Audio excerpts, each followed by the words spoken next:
Excuse me while I flex. Somebody help me, I've lost my neck. And I'm wearing a shirt about it, so it's got to be true, right? Got to be. Internet experts say it's false, it's all fake. So what are we talking about today? Maybe something that's not automatic? Nope, it's automatic. All right, let's dive into it.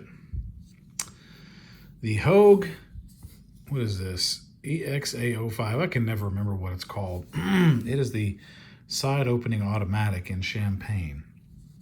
And this dude is bad to the bone. So right off, let's talk about some of the changes I made. You can see the lanyard with the little bullet, colored the reverse and clip plate, colored the clip, and actually loosened it. You know, the clip, the way it's designed, this part here sticks up too far and it catches on stuff and it will rip it out of your pocket. So probably not the best. And it's so tight you couldn't hardly get it on some thicker pants or thicker shorts like I would wear to the gym.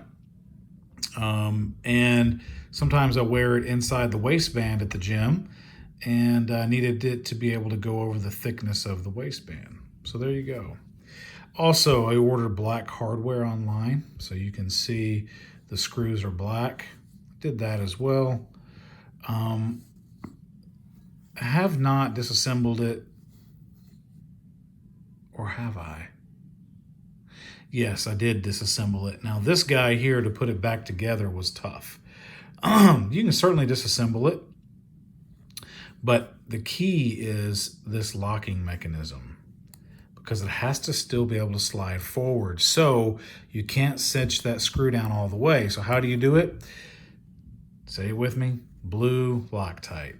So blue Loctite allows you to put a screw in, like a pivot screw or this type of screw, into the locking mechanism where it does not close completely. And the knife will not work correctly without this being loose, okay? And what I mean is the ability to move back and forth. So a little bit of a challenge with assembly and disassembly, but boy, what a knife. Look at this thing. You feel the power? Yeah, you can feel the power. This guy is bad to the bone. How big is it? Let's see. Take it right to the choil. And we'll kick her over. Yeah, right at 4 inches. So give or take. Give or take. Ergonomic handle. Just look at how it fits. I've got big old ogreish hands and it's a perfect fit. Not a lot you couldn't accomplish with this. The modified Warncliffe design is, I don't know, maybe somebody else has it, but it's sort of unique to Hogue, and it's all made in America, designed here. Pretty cool stuff. I don't know, for me, kind of has like a rhinoceros feel to it. Might be a little bit cheesy, but that's what it seems like to me. For the price, a couple of $100 for one of these guys is not too bad. It's a lot of steel for the money, without a doubt. They only use really 154 cm on these bad boys, and you did that for a long time. I know now you can get some stuff in 20 CV, and I'll actually do a review of one of their more modern designs. But you know what? Look, 154 cm is nice because it's easy to sharpen.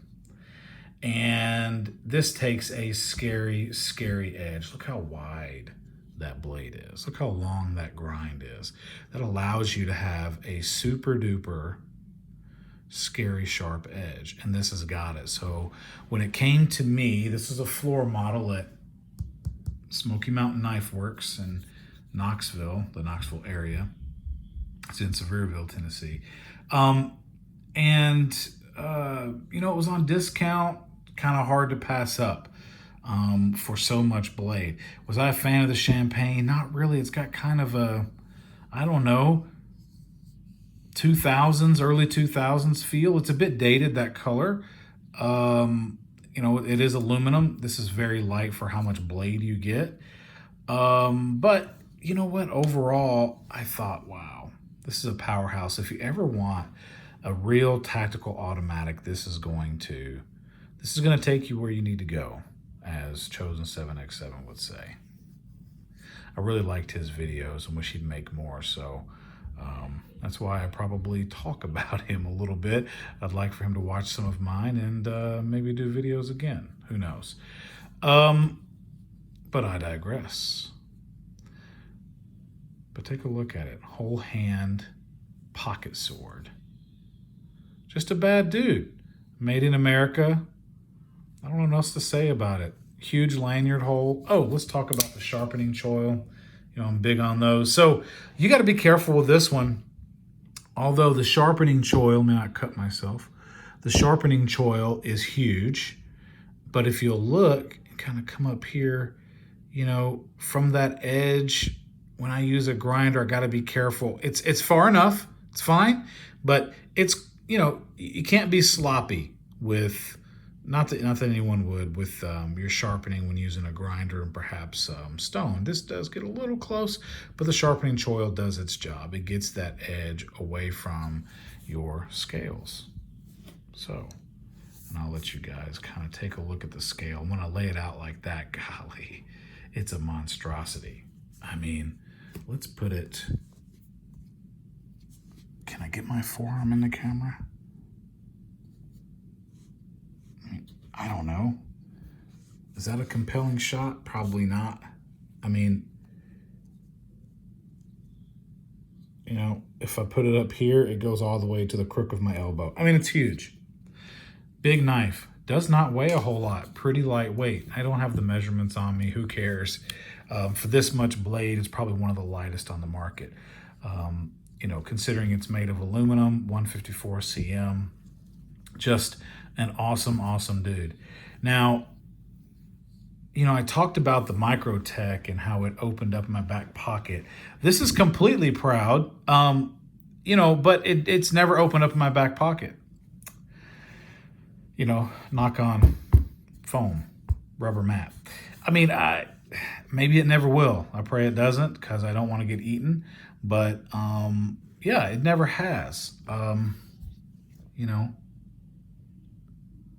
it's a pretty stiff spring under there. That's probably why. That's probably why. Pretty stiff spring. So, but nevertheless, it has a lock. I don't personally believe in them. But the whole mechanism will not work and go back together without that lock in there. I was going to do that, and it actually will not. That lock bar that goes up is integral to the functioning of this knife entirely. So I don't really have a technical way of explaining it other than that's the case. So there you go. Go pick you up one of these big, bad EXA05s by Hogue. It will not disappoint.